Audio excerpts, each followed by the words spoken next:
दोस्तों, आखिर सरकार चाहती क्या है? आखिर सरकार के मन में चल क्या रहा है? क्या इस देश में सुप्रीम कोर्ट वर्सेस सरकार के बीच का जो एक अनकहा अनदेखा टकराव है वो एक स्याह सच बन चुका है? ये सवाल मैं इसलिए उठा रही हूं दोस्तों कि ताबड़तोड़ सुप्रीम कोर्ट टिप्पणियों पर टिप्पणियां कर रहा है, अपना सख्त रुख अख्तियार कर रहा है। वहीं दूसरी ओर सुप्रीम कोर्ट पर लगातार सवालों की बौछार जारी है। दोस्तों, जगदीप धनखड़, जिन्होंने सबसे पहले सुप्रीम कोर्ट के लिए कहा था कि सुप्रीम कोर्ट सुपर संसद की तरह बिहेव कर रही है और इस देश में संसद सर्वोपरि है, वो एक बार फिर बोले हैं और फिर सुप्रीम कोर्ट पर बोले हैं। आज वो क्या बोले हैं और उनके इस बयान से कैसे किसकी छटपटाहट दिखाई देती है, मैं आगे आपको बताऊंगी। लेकिन पहले आपको समझना चाहिए, पहले आपको जानना चाहिए कि एग्जैक्टली जगदीप धनखड़ आज बोले क्यों हैं। हुआ ये दोस्तों कि कल सबसे पहले आपको मैंने आपके अपने चैनल में दिखाया था कि किस तरह से सुप्रीम कोर्ट ने दो अलग अलग मामलों में कल एक बेहद ही महत्वपूर्ण टिप्पणियां की और दोनों ही मामलों में उन्होंने न केवल केंद्र की मोदी सरकार को आड़े हाथों लिया बिना नाम लिए, बल्कि निशिकांत दुबे को भी आड़े हाथों लिया बिना नाम लिए और बिना नाम लिए जगदीप धनखड़ को भी सुना दिया। दोस्तों, जगदीप धनखड़ ने सबसे पहले इस बहस की शुरुआत की थी और कहा था कि सुप्रीम कोर्ट जो है वो सुपर संसद की तरह बिहेव कर रही है। एक संविधान के अनुच्छेद का उन्होंने जिक्र कर दिया कि न्यूक्लियर मिसाइल की तरह इसका इस्तेमाल किया जा रहा है और राष्ट्रपति को सुप्रीम कोर्ट आदेश कैसे दे सकती है। तमाम बातें आपको याद हैं, आपको मुंह जुबानी अब याद हो गई होंगी। तो कल दो मामले आए सुप्रीम कोर्ट के समक्ष। जस्टिस गवई की बेंच में ही दोनों मामले आए। एक मुर्शिदाबाद वाले मामले में सुनवाई हो रही थी, पश्चिम बंगाल के मामले में। पश्चिम बंगाल के मामले में जब सुनवाई हुई और याचिकाकर्ता ने कहा कि आप राष्ट्रपति शासन लगाने का आदेश दीजिए, तो जस्टिस गवई ने जो याचिकाकर्ता से कहा वो बड़ा देखने लायक बात है दोस्तों। याचिकाकर्ता से जस्टिस गवई ने कहा कि जैसा कि ये है हम पर संसदीय और कार्यकारी कार्यों का अतिक्रमण करने का आरोप है, आप चाहते हैं कि हम केंद्र सरकार को राष्ट्रपति शासन लागू करने का निर्देश दें।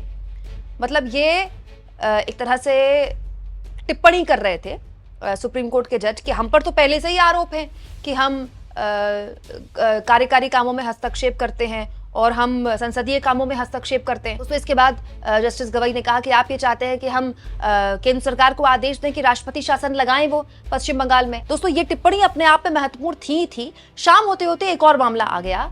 नेटफ्लिक्स सरीखे बहुत से ऐसे ओटीटी प्लेटफॉर्म्स हैं जिनको लेकर एक याचिका कल भी गई थी अडल्ट कंटेंट को लेकर कि ओटीटी प्लेटफॉर्म्स पे जो अडल्ट कंटेंट परोसा जाता है। दोस्तों, इसको लेकर याचिकाकर्ता दलील दे रहे थे, जिसके जवाब में जस्टिस गवई ने फिर वही बात दोहराई और कहा कि ये तो पॉलिसी मैटर है, ये देखना सरकार का काम है।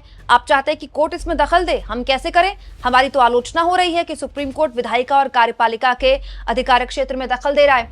यानी आप कह सकते हैं कि दोनों मामलों के जरिए सुप्रीम कोर्ट ने बताया कि देखिए, हमारे सामने ऐसे मामले आते हैं जिसमें हमको सुप्रीम कोर्ट बतौर सुप्रीम कोर्ट या तो कार्यपालिका को कुछ नोटिस करना पड़ता है या फिर विधायिका को नोटिस करना पड़ता है। और इन दोनों ही टिप्पणियों के जरिए जस्टिस गवई ने अपना रुख भी स्पष्ट किया कि सुप्रीम कोर्ट सब कुछ देख रहा है जो उसके खिलाफ बोला जा रहा है। वहीं दूसरी ओर दोस्तों, जैसे ही जस्टिस गवई ने दो टिप्पणियां करी, आज उपराष्ट्रपति जगदीप धनखड़ एक बार फिर सामने आ गए और एक कार्यक्रम में उन्होंने एक बार फिर सुप्रीम कोर्ट को आड़े हाथों लिया और सुप्रीम कोर्ट के लिए उन्होंने कहा, एक मामले में सुप्रीम कोर्ट ने कहा कि प्रस्तावना संविधान का हिस्सा नहीं, गोकलनाथ मामला। दूसरे मामले में उन्होंने कहा कि यह संविधान का हिस्सा है। इसके अलावा दोस्तों, इसी कार्यक्रम में जगदीप धनखड़ ने जो बातें कही जरा गौर से सुनिए। जगदीप धनखड़ कहते हैं, संविधान के बारे में कोई संदेह नहीं होना चाहिए। संविधान क्या होगा इसे अंतिम रूप से तय करने वाले निर्वाचन प्रतिनिधि ही होंगे और उससे ऊपर कोई अथॉरिटी नहीं है। मतलब जगदीप धनखड़ ने एग्जैक्टली वही बात बोली जो वो पहले बोल रहे थे कि संविधान क्या होगा इसमें कोई संदेह नहीं होना चाहिए और जो लोग जिन लोगों को निर्वाचित कर रहे हैं, मतलब संसद में जो लोग बैठ रहे हैं, उन्हीं को तो लोग निर्वाचित करते हैं, जजेस को तो करते नहीं है। तो इसे लेकर जगदीप धनखड़ ने कहा कि यही जो है वो सुप्रीम अथॉरिटी है, उनसे बड़ा कोई अथॉरिटी नहीं है। तो जगदीप धनखड़ कहते हैं संसद सुप्रीम संस्था है। तो जगदीप धनखड़ ये कह रहे हैं कि संसद सुप्रीम संस्था है। आगे जगदीप धनखड़ और भी बहुत सी बातें बोलते हैं, लेकिन जगदीप धनखड़ जो बात बोल रहे हैं, मैं सच में हैरान हूं दोस्तों कि जगदीप धनखड़ ये बात बोल रहे हैं जो कि खुद एक वरिष्ठ वकील है। जगदीप धनखड़ ये बात जानते दोस्तों कि हमारे संविधान में सर्वोच्च जैसा कुछ नहीं है। ये बात बिल्कुल सही है कि पंचायत जो देश की सबसे बड़ी है वो संसद है। भाई, इस देश में लोकतंत्र है, मतलब जनता का तंत्र है, जनता से, जनता के लिए और जनता का। तो जनता जिसे चुनकर भेज रही है वो सर्वोपरि है, बिल्कुल सही बात है। संसद का काम क्या है? हमारे लिए कानून बनाना। तो संसद सर्वोपरि है, बिल्कुल सही बात है। But this is not the first time कि संसद के बनाए हुए कानून को लेकर सुप्रीम कोर्ट मामला गया हो और सुप्रीम कोर्ट में सुनवाई हो रही हो। ये पहली बार है ही नहीं दोस्तों। तो फिर ये बातें बार बार क्यों दोहराई जा रही हैं? और ना ही ये पहली बार हुआ है कि सुप्रीम कोर्ट ने राष्ट्रपति के अधिकारों पर टिप्पणियां की। इससे पहले भी हो चुका है ये। दोस्तों, जब जगदीप धनखड़ ने ये बात बोली थी तो देश के बड़े वकीलों में से एक कपिल सिब्बल सामने आए थे। आपको याद होगा, कपिल सिब्बल जो कि वक्फ मामले में मजबूती से अपनी बात रख चुके हैं और उनकी दलीलें काफी काम भी आई उनके याचिकाकर्ताओं द्वारा।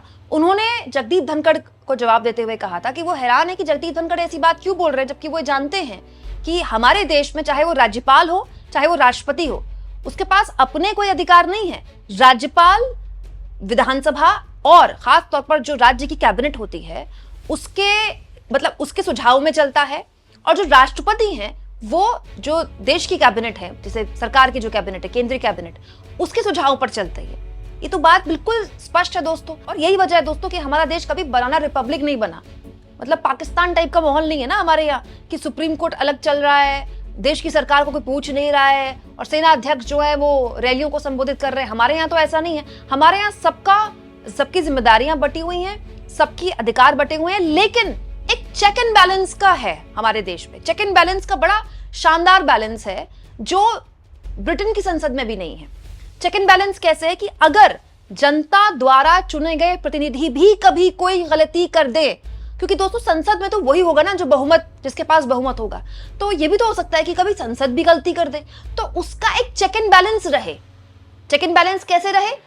सुप्रीम कोर्ट के पास रहे। और सुप्रीम कोर्ट इसलिए चेक एंड बैलेंस नहीं करेगा कि वो जिम्मेदार है संसद का चेक एंड बैलेंस करने के लिए, संसद के आदेशों को चेक करने के लिए।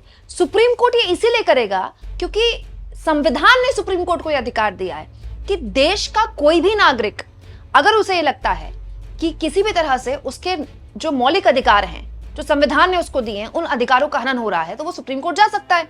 तो अगर किसी नागरिक को ये लगता है कि फलाना कानून पास हुआ है, पास तो हो गया संसद से, लेकिन ये मेरे मौलिक अधिकारों का हनन है, तो वो मौलिक अधिकारों का हवाला देते हुए सुप्रीम कोर्ट जा सकता है। और उसी मामले में वक्फ मामले में सुनवाई चल रही है। सुप्रीम कोर्ट इस मामले में सुनवाई नहीं कर रहा है कि वक्फ कानून इस्लाम के खिलाफ है या इस्लाम के समर्थन में है। इसीलिए जगदीप धनखड़ की ये बात सुनकर कपिल सिब्बल फिर बोले हैं और उन्होंने कहा, न संसद सर्वोच्च है, न कार्यपालिका सर्वोच्च है, संविधान सर्वोच्च है। संविधान के प्रावधानों की व्याख्या सर्वोच्च न्यायालय द्वारा की जाती है। इस देश ने अब तक कानून को इसी तरह समझा है। बेसिकली दोस्तों, सुप्रीम कोर्ट में जो पूरे वक्फ कानून की जो बहस हुई 2 दिन और आगे भी जो होगी, आप देखिएगा पूरे संविधान पर बहस होगी कि संविधान का अनुच्छेद ये बताता है, लेकिन इस कानून का ये हिस्सा हमारे इस अधिकार का उल्लंघन करता है, और उसी को लेकर जो भी फैसला आएगा तो आएगा। लेकिन लगातार जगदीप धनखड़ का बयान और सरकार का निशिकांत दुबे पर कार्रवाई ना करना, ऐसा लगता है दोस्तों कि ये अजीब सी स्थिति जानबूझकर बनाई जा रही है कि देश के अंदर एक माहौल पैदा किया जाए कि देखिए सुप्रीम कोर्ट जो है वो संसद से भी अपने आप को बाईपास कर रहा है, और जो सुप्रीम कोर्ट है वो राष्ट्रपति से भी ऊपर अपने को मान रहा है। जबकि हमारे देश में अब जो हो रहा है उसमें कुछ भी नया नहीं है। मैं आपको फिर बता रही हूँ, ऐसे कई मामले हो चुके हैं जिसमें सुप्रीम कोर्ट इससे पहले राष्ट्रपति के अधिकारों पर टिप्पणियां भी कर चुका है, चर्चा भी कर चुका है। और ठीक वैसे ही जैसे मैंने आपको बताया कानून के मामले में। अच्छा, अजीब बात यह है दोस्तों कि इसी सरकार का लिया हुआ फैसला नोटबंदी को लेकर भी सुप्रीम कोर्ट में याचिका गई थी, लेकिन सुप्रीम कोर्ट ने उसको सही माना। अनुच्छेद 370 कश्मीर में जो सरकार ने लगाई थी, सुप्रीम कोर्ट में मामला गया, उसको सुप्रीम कोर्ट ने सही माना, तब सुप्रीम कोर्ट सही था। राम मंदिर को लेकर सुप्रीम कोर्ट ने जो फैसला दिया, तब सुप्रीम कोर्ट सही था। तब सुप्रीम कोर्ट संसद में किसी भी बनाए हुए कानून को लेकर कोई हस्तक्षेप भी नहीं कर रहा था, सरकार के लिए हुए फैसले को हस्तक्षेप भी नहीं कर रहा था। लेकिन अब अगर सुप्रीम कोर्ट ने संविधान का हवाला देते हुए किसी के अधिकारों की बात की और साथ में साथ सरकार को भी कुछ निर्देश दिए, तो क्या तलमिलाहट इतनी ज्यादा है कि लगातार सुप्रीम कोर्ट को टारगेट किया जा रहा है? आपको क्या लगता है दोस्तों? कमेंट बॉक्स में जरूर लिखें, और जितना हो सके चैनल को शेयर करें, सब्सक्राइब करें, और थैंक्स और ज्वाइन की ऑप्शन से अगर आप चाहें तो कुछ आर्थिक मदद भी चैनल की जरूर करें।